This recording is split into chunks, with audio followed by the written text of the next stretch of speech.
বাহ, দারুণ হয়েছে আজকে রান্নাটা। আরে আজকে কাঁঠালের কোপ্তা তরকারি রান্না করেছি, কেমন হয়েছে? দারুণ দারুণ দারুণ, অসাধারণ। এটা তো মানে অসাধারণ হয়েছে খেতে। তা কি কাঁঠাল, দিয়ে করলে এটা?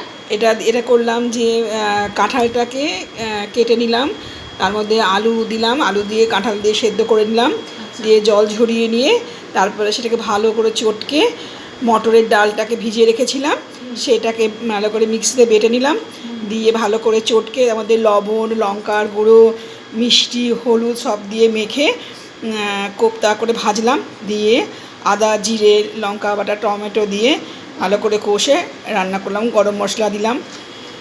কেমন হয়েছে রে? একদমই। দারুণ হয়েছে না? যা খেয়ে বল কেমন ভালো হয়েছে। ভিডিওটা দেখুন এবং আপনারা সাবস্ক্রাইব করুন এবং লাইক করুন। Thank you.